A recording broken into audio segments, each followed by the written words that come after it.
when Mother Teresa, it was announced, was coming to town, June 15th, 1995, Gretchen Kaiser, the editor of the Georgia Bulletin, called me and said, "She's coming, Linda," because I knew exactly what she was talking about because I've been telling Gretchen for years. Now, if Mother Teresa ever comes to Atlanta, you better call me, because the Missionaries of Charity had just opened a home, an AIDS hospice home in Atlanta in the early 1990s. And suddenly she decides, out of the blue, to come to Atlanta for a quick trip from Charlotte, North Carolina, where she had been addressing a crowd of 15,000 people. So I was at the airport with Archbishop Donahue and a number of priests and dignitaries, and we were in the little corporate jet hangar where someone had lent her their private pilot just to come to Atlanta. It was very hard for Mother Teresa to travel domestically because people would just flock around her. She was a magnet, and she was a magnet for people of all faiths, all denominations. People have even asked me from time to time, was Mother Teresa Catholic?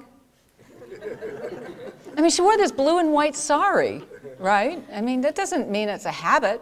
It's a blue and white sari. And so they thought she was an ecumenical nun, an ecumenical nun. And in many ways, she was ecumenical. She would always say, if you're a Christian, become a better Christian. If you're Hindu, become a better Hindu. If you're Muslim, become a better Muslim. That's what she always said. And so I was at the airport, and I was absolutely primed.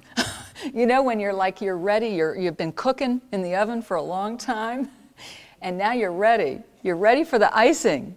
And Mother Teresa was surely the icing.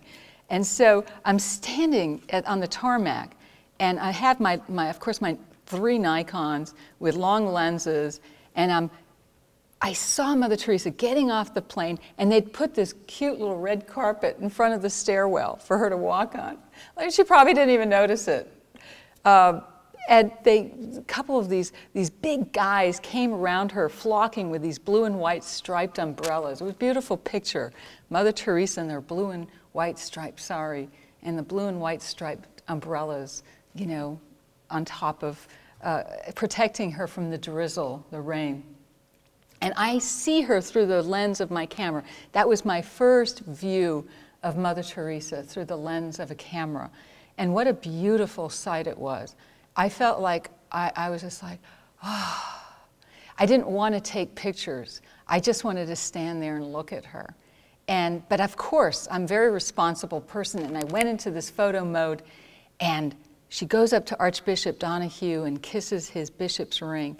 And suddenly she turns, and she had this kind of very bent over body from severe osteoporosis and arthritis and heart conditions and multiple cases of malaria and on and on and on.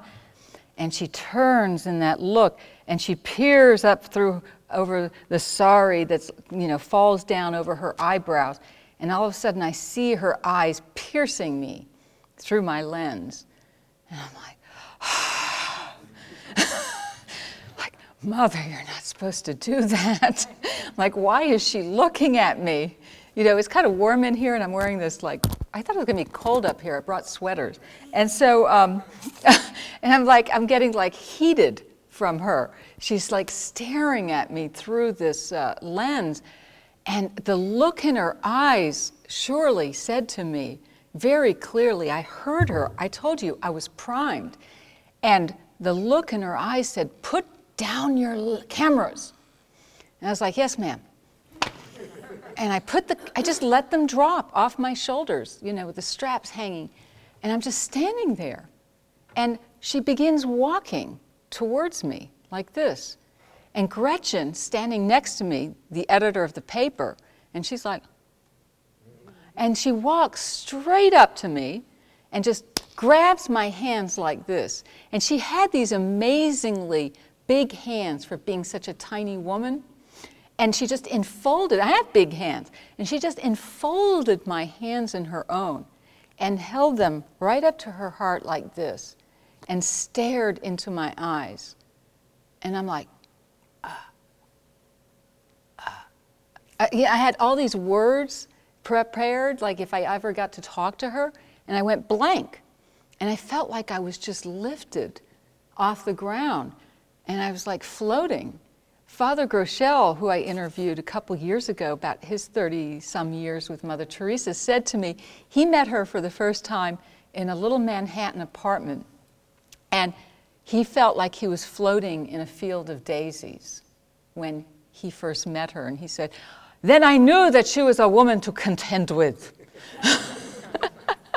And so that's what I felt like. I was like floating up in these clouds, and I heard her call me. I heard her call me with this inner voice, and she said, come and see, come and see.